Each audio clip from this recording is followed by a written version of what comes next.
Welcome to Dejobnik, your command post for clarity and perspective. First of all, Prime Minister Netanyahu, thanks so much for joining me. That's my pleasure. Can we start at the very beginning? On October the 7th, Israel suffered what you've described as perhaps the worst day in its history. Attacks by thousands of terrorists from the south. One of the things that struck me, speaking to families and others here, is the number of them who said things like, said to their children, "Don't worry, the IDF will be here in minutes." What went wrong that day? Quite a few things, and we'll examine it when the war's over, but I described it actually as the worst violence, the worst savagery perpetrated against Jewish people since the Holocaust. The difference between what these savages did to us and what the Nazis did to us is not very big. They basically wanted to annihilate every Jew. That's the Hamas charter calls for the murder of every Jew on earth, and certainly of the Jewish state. The difference was not in intent, the difference was in capability. In the death camps of the Nazis, they murdered thousands of Jews each day and we could do nothing. Here they murdered 1,200 innocent people, and the next day, even though we had these failings on that day, which will be examined, we rolled them back. And now we're going after these Hamas monsters in Gaza. That's the difference that Israel has made. We now have the capacity to defend ourselves, and even if we have failings, which we did, we can defend ourselves by fighting back, something the Jewish people couldn't do in the Holocaust. I know there will be an inquiry to come, but do you have a sense already of, there's so many people in this country saying that the tech failed, that the IDF didn't get there in time, all sorts of things just seem to have gone wrong. Yes, quite a few. And yes, I have an idea, but I think it's premature to talk about it. Operationally, we've reached quite a few conclusions, and we're putting them into effect. But remember, this war is ongoing. We're in its fourth month. It took the U.S. and its allies 9 months to vanquish ISIS, to vanquish the radical Islamic forces in Mosul. Mosul is smaller than Gaza, didn't have this vast terror underground infrastructure, had fewer fighters. So we're on course, but it's going to take some time. And in the meantime, yes, we have learned some lessons, which I don't think it's right for me to impart them here. Now, you have a number of objectives in your war, stated objectives in your war against Hamas, but one of them is to defeat Hamas, and another is to negotiate to release the hostages. Aren't these things mutually incompatible? No, because they both share one thing: you need military pressure. The only thing that gets Hamas to release the hostages is military pressure. That's why we've already released roughly half of them. And I think that's a major achievement. And we intend to release a lot of them.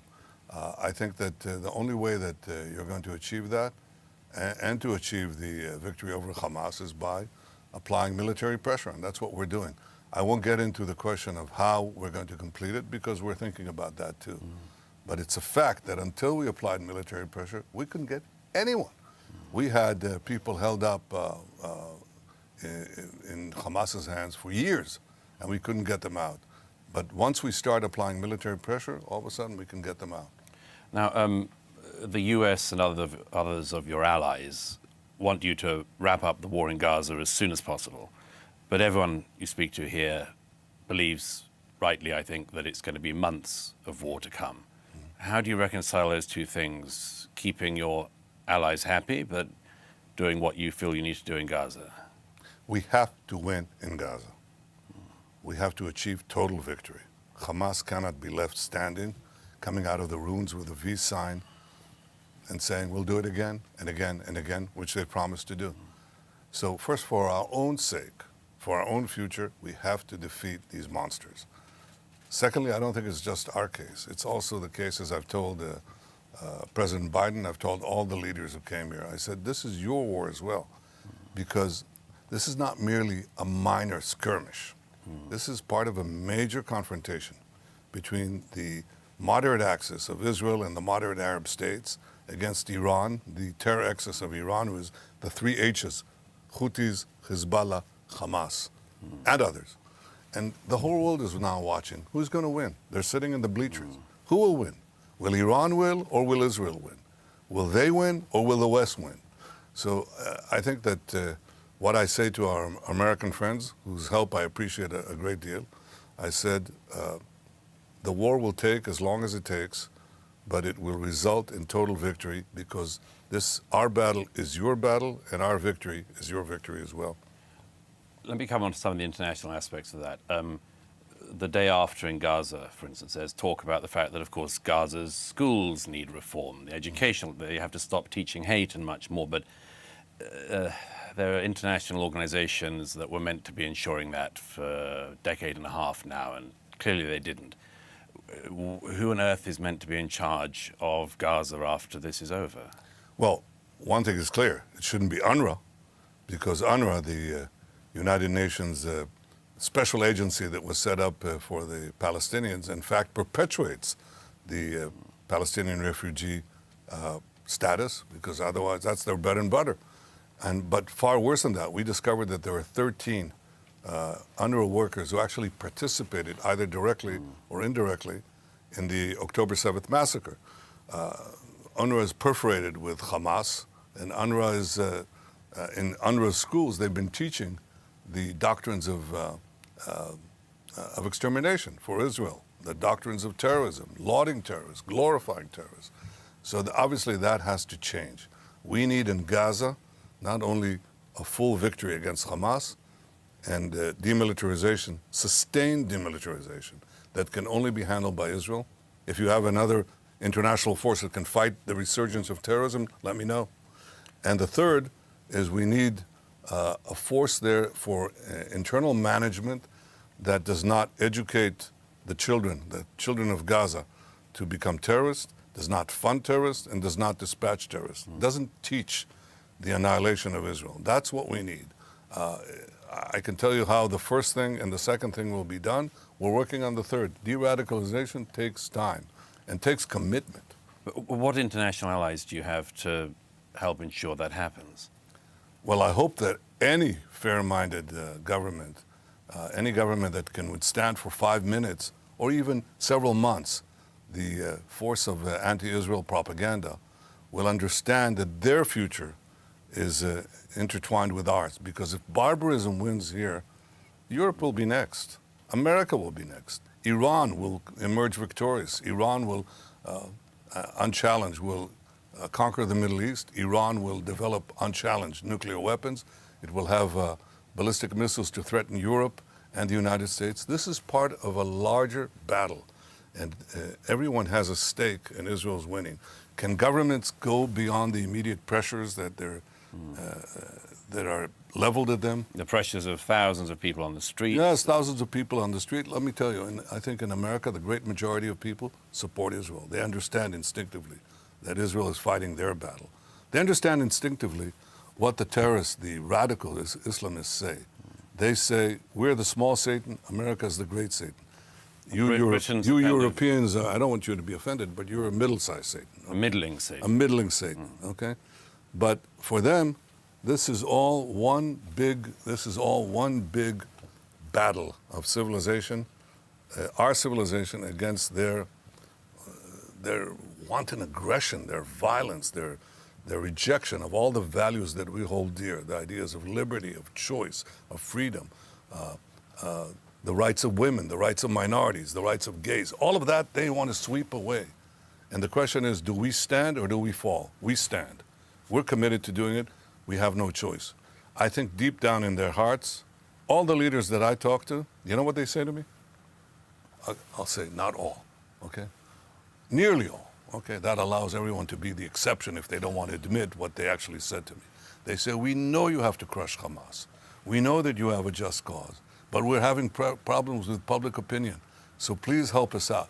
Well, we're doing everything in our power to minimize civilian casualties against an enemy, Hamas, that is perpetrating a double war crime. They not only target our civilians, murder our civilians, rape women and behead them, burn babies alive. They not only target civilians, they hide behind civilians, their own civilians. That's a double war crime. And we're fighting this very difficult war, not to give immunity to the terrorists because they hide among civilians, calling on the civilians to leave, sending them leaflets, calling them on their phones, telling them to leave. Many of them do leave, even though Hamas is trying to prevent them at gunpoint and with gunfire. And Israel should be given the credit that it's fighting both a moral war and a necessary war. Most of the leaders that I talk to, they get it. But it's a question of whether they can withstand the pressures. We can. I hope they can too. Well, let me move on to another border and perhaps another war. I was here in 2006 during the Hezbollah Second Lebanon War. That war eventually came to an end with Resolution 1701 at the United Nations, which meant that Hezbollah was meant to not stockpile munitions to fire at Israel south of the Litani River.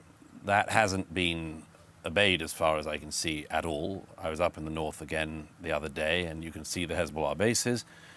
And I saw the footage of UN vehicles coming out of their base, Hezbollah firing rockets into Israel, and the UN vehicles just did a U-turn and went back, and that's the peacekeepers. Is war in the north inevitable? It's up to Hezbollah, because we're not going to accept a situation where Hezbollah attacked us on October 8th, a day after the massacre, unprovoked. 100,000 of our citizens along the northern border left their homes. We cannot accept that they won't return. They have to return. When can they return? They'll return when Hezbollah's aggression stops and when Hezbollah forces are removed from the immediate vicinity of our border. That has to be arranged. Now, we can achieve that either with diplomatic means or with military means. If necessary, we'll do it with military means. Diplomatic means have been tried, and they haven't worked, have they? No, they haven't worked because I think Hezbollah overestimated their capacity, their military capacity, and underestimated our military capacity, and more importantly, our resolve. We've been exchanging blows, but our blows are very significant. You know, Douglas, 3.5 months ago, before this war began, we were debating, this is known, whether to remove a tent, a Hezbollah tent, right next to the border fence between Israel and Lebanon. Well, you know, we've gone a considerable distance beyond that. You follow all the things that we do in Lebanon against Hezbollah forces, against Hamas forces, hosted by Hezbollah in Beirut and elsewhere. We act, and we're absolutely determined to remove this threat from our northern border. Again, can be done, but it can be done peacefully, or it can be done militarily, and we're determined to achieve that. Let's say you have to do it militarily, which seems to some of us to be the most likely outcome, let's say. What international support would you have for that, given the tense relationships the world seems to have with what you've already been doing in Gaza? Look, we have to do, you know this statement, a man's got to do what a man's got to do? I do. Remember the days when you could actually say that? Well, today you say, a person has to do what a person has to do, okay? Well, let me extend that. A nation has to do what it has to do to survive.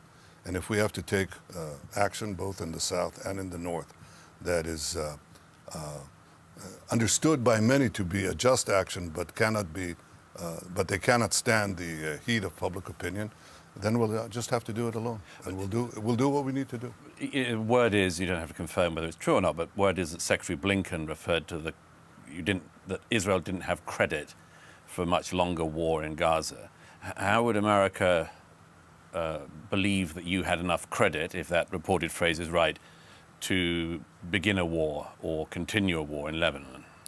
I think American public opinion and the American polity in general, not its extremes, especially on the ultra-progressives, but most of the Americans across the political divide understand that Israel is fighting a just war, that Hezbollah and the Houthis and Hamas are the bad guys, and Israel are the good guys. Admittedly criticized inordinately with I was going to say a double standard, but that's, I'd settle for a double standard. One standard for the dictatorships, one standard for the democracies. There's a triple standard here, a special standard reserved for a democracy called Israel. It's everybody, of the leaders that I speak to, they all understand that. But again, we'll do what we need to do. Israel will do what it needs to do to protect itself. I think that there is a larger element here because Hezbollah too is an integral part of the Iranian axis. Well, I want to come on to that in a second, but before we do, can we just touch on Qatar quickly?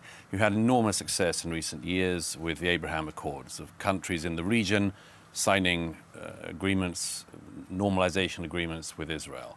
But there's a number of countries that stand out, and perhaps most obvious is Qatar at the moment. Qatar hosts the leadership of Hamas, it funds Hamas, it also funds significant amounts of infrastructure, is invested in infrastructure in countries like Britain, in the United States, just been caught spying on a number of US senators.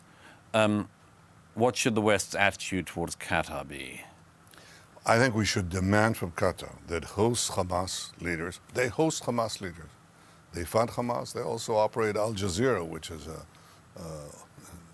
just distorts the picture. Not in English, but in Arabic, it's a major source of incitement in the region. To use their leverage, and they have considerable leverage over Hamas, to achieve the release of the remainder of our hostages in the immediate time, to get the medicine that we put in there, that they promised that would reach our hostages. But if Qatar does actually have the power to influence Hamas, what excuse is there for the hostages not having been released? Does Qatar have the influence or not? And if it does have the influence, why isn't it using it? It has considerable influence, and I expect them to use it. Are you confident they will? No, but I expect them to do it. And what are the repercussions if they don't? Well, I think that the entire world is looking at Qatar, and they want to see if they use all the means at their disposal. They have significant means, and again, I expect them to do it, and I think other countries should as well. What would, for instance, the United States be able to do about Qatar, or Great Britain, or other countries with? That's something I'll speak to them directly about. You'll speak to the leaders of Britain and America about that. Mm-hmm. But I expect Qatar to live up to its promise, to use its influence and achieve the release of the hostages and the delivery of the medicines right away. It complains, of course, that it's an intermediary. But do you think Qatar is an intermediary? Well, look, I don't think they're an intermediary that is passive. I think they have enormous leverage on Hamas. And again, I'll say it the nth time. I expect them to use their leverage. Let's come on to the bigger question then, Iran. Everywhere in the region, whether it's in Gaza, whether it's in Lebanon, whether it's in Yemen with the Houthis, everything leads back to Iran. Mm-hmm. How can you solve any of this without addressing the question of Iran? It seems to me you're at risk of fighting skirmishes in the Iranian war, but your prime enemy that says it wants to annihilate this country we're sitting in is still sitting in Tehran. Yeah, well, I think that a total victory over Hamas will impact this larger contest, because people will see who's winning. Israel won or Iran won. The West won or Iran won. And I think that will have an influence on other countries in the region and other conflicts in the region. But secondly, there's a larger issue as well, and that's Iran's quest to develop nuclear weapons. Because if you can see what Iran is doing now without nuclear weapons. It's sending terrorists across the Middle East and the world. It's trying to subvert governments. It's using its Houthi proxies to block the international maritime route in the Red Sea. Its proxies are killing Americans as we speak. In Iraq and... Well, yes, in many places, not only there. And the question is, and attacking them continuously. So this is what Iran is doing without nuclear weapons. Now imagine they had nuclear weapons. And we understand, we can see in the world, what does it mean when you have a country that is aggressive in intent and has nuclear weapons? You could see what is happening with a much smaller country, a much less dangerous country, North Korea. It develops nuclear weapons and half of Asia quakes in fear, can threaten Japan, and maybe very soon the United States itself. Well, Iran is different from North Korea because Iran has an ideology of domination and conquest and subjugation. They call us the small Satan. They call the U.S. the great Satan. They chant death to Israel, death to America. Can the United States, can Europe, can the civilized world allow such a regime to have nuclear weapons? And the answer is no. So the jury is out on all of us. You've been calling for stronger international attention towards Iran for decades now. But yet Iran seems to have been getting closer to the bomb. Its influence in this region seems to have only widened. Whose failure is that?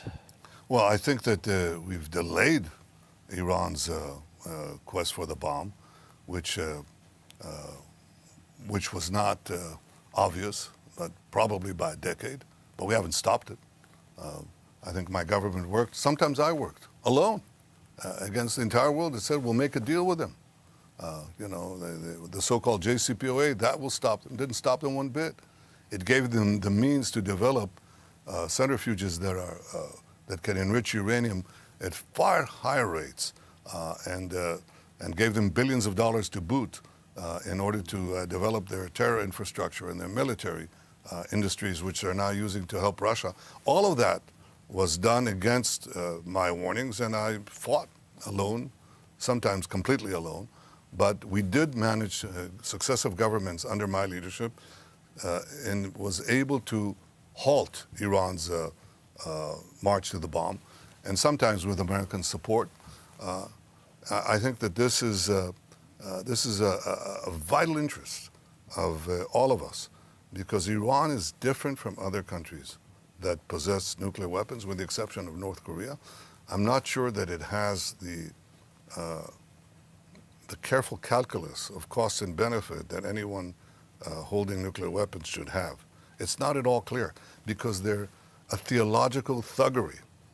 They're very aggressive, and they have a theology, a radical Islamic theology, which points them in direction not only of the conquest of the Middle East, but of global domination. Now, you may think, oh, that can't be true. It is true. It's exactly what animates them. And you wake up, Churchill, I think, used to say that democracies sleep until the jarring gong of danger wakes them up. Well, I think too many countries and too many leaders have been asleep too long. We have to act to assure that Iran will not have nuclear weapons. And I certainly intend to do so. If it's up to me, they won't have it. They're close on fissile material. They still have other problems to develop such weapons. And it's up to us, to all of us, and it's up to Israel, too, to make sure that doesn't happen. Let's say you do actually manage to destroy Hamas in Gaza. Why would that deflect Iran from its major goal, as you describe it? I didn't say that it would deflect it from the major goal. I said that there are twin goals. One is to defeat Hamas in Gaza, because it's trying to use its proxies and other means to conquer the Middle East. Stop that. But secondly, and in parallel to that, act against Iran's attempt to develop nuclear weapons. You're quite right. They're two separate issues, but they're joined in the hip. And the hip is Iran's aggression and ideology, which has to be blocked here and there. But just sort of finally on this point, I mean, since they've continued to push in the region, they continue to push at all of your borders, they continue to search for a nuclear weapon, surely, I mean, all of this is going to be the case unless there was a regime change in Tehran. You're probably right. Does anyone agree with you? Well, I agree with me. That's enough. A few more. Okay. As we start to draw to a close, let me bring us back to domestic issues in Israel. It seems to me that the Israeli public had suffered such a shock and are still going through a trauma about what happened on the 7th, because they never believed that this was possible. They never believed, they believed that there were rockets that would come in. They knew that they'd had that for years. but they never thought it was possible that Hamas would break through and come right into Israel.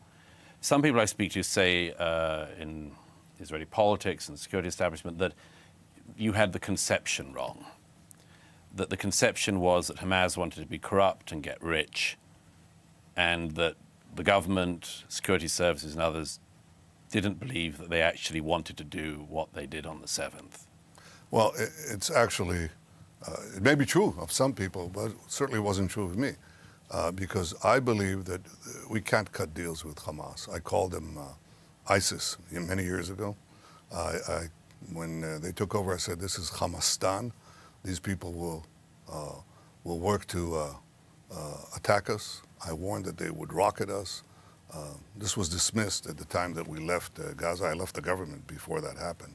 I resigned from the government. I said, this is what will happen. We'll have a terrorist state of these, this Muslim Brotherhood branch that will seek to destroy Israel. So the question was, what do you do about it? And my conclusion was that we have to continuously cut these wild weeds. But we didn't get the agreement to actually yank out the weeds, because as I once said in a government meeting, I said this would require sacrificing hundreds of our soldiers, and probably will end up having quite a few casualties on the Palestinian population, given Hamas's tactic of hiding behind civilians while attacking our civilians. And it will create other problems. We couldn't get the domestic consensus to make such a definitive solution to the problem of Hamas. That is, no one would agree across the Israeli public to go in and basically destroy Hamas, go throughout Gaza and destroy Hamas. We didn't have the international consensus either. Nobody would understand. Why are we doing it? Both conditions were created because of the Hamas savage attack on Israel on October 7th.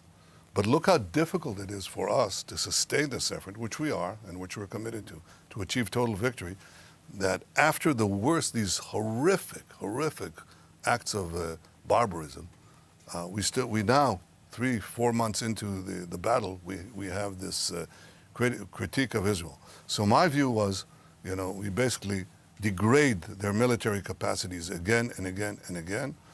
But I think that has changed now with the broad consensus of the Israeli public that we have to go in there and achieve total victory. There is no substitute for total victory. Two final questions, if I may. Firstly, on your own, this happened, well, let me put it this way, this happened on your watch as Prime Minister, October the 7th. A number of people, senior in the military and intelligence apparatus in this country, have taken some responsibility for it. Do you? Well, I think there's a responsibility and a mission of a government to protect its people, and clearly we failed in that.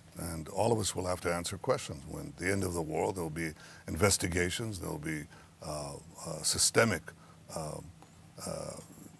examination of what went wrong, and responsibilities will be assigned. That's fine. I'm not concentrating on that now. I'm concentrating on one responsibility that I have, and that is to win this war and achieve total victory. And I think that's what we should all concentrate on.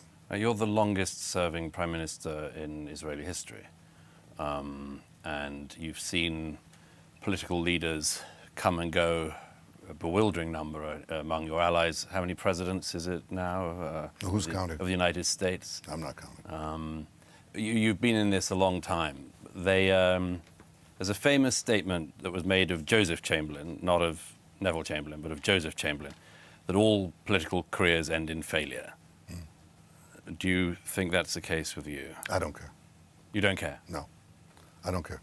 This whole, the whole legacy obsession is one that I don't really care very much for. I'll tell you why. Because first of all, it depends who writes the history. And history now is being rewritten in Wikipedia and all that, people just distort history. You can't really control that. What you can do in the time allotted to you on this earth is to do your best to serve the purpose that you dedicate your life for. I've dedicated my life to ensuring that in the coming decades, Israel will be as strong and as powerful and as prosperous to ensure the questionable permanence of anything, but the permanence of the Jewish state. I say that with a philosophical observation that what is permanent? But that's what I'm allocating and dedicating my efforts to. So I don't really care about that question. You can't control it. Unless, as Churchill said, you write it yourself. Well, you could write it yourself. You've already I did. started. I wrote an written autobiography. Yes, I did. But that's just to have my record there. But, the forces that distort public opinion are so vast, not only in Israel, that seek to distort it. And the thing that I draw encouragement from, because I go around the country and I talk to our soldiers, I talk to the reserve officers, I talk to members of the public, and they basically get it. They get it, that I'm leading the charge for total victory, that I'm representing them in many ways, and they appreciate it, and I see that. I met a very famous entertainer in Israel, and he belongs to the left. And we met on one of these many events that he was appearing in, and I came there as well. And he said, "Prime Minister, can I talk to you for a second?" And I said, "Sure." He said, "I don't belong to your camp, but I want to tell you something. I go around the country, and what I see about the war and about you is diametrically opposed to everything that I hear in these various, in the mainstream television studios, which are all very hostile, okay? That's not what I hear. It's not the polls that they publish. I'm telling you, it's fundamentally different. And you know something? I go around, and when I talk to the people, and I talk to our soldiers, I'm telling you, he's right. Legacy put aside, victory put forward, achieve it. So there's another chapter in the biography of Benjamin Netanyahu. It's not my biography that counts. It's not my biography. It doesn't help. The sands of time, will wash away, the waves will wash away everything, all the footprints in the sand. That's what happens. But, we have to do what we can in the time that we have available to defend this country and to assure its future. And that's what I'm doing. That's what I care about. Prime Minister Netanyahu, thank you. Thank you. Thank you. Don't forget to like, share, and hit subscribe to stay updated with our latest content. Until next time, stay informed and inspired. This is Dejobnik signing off.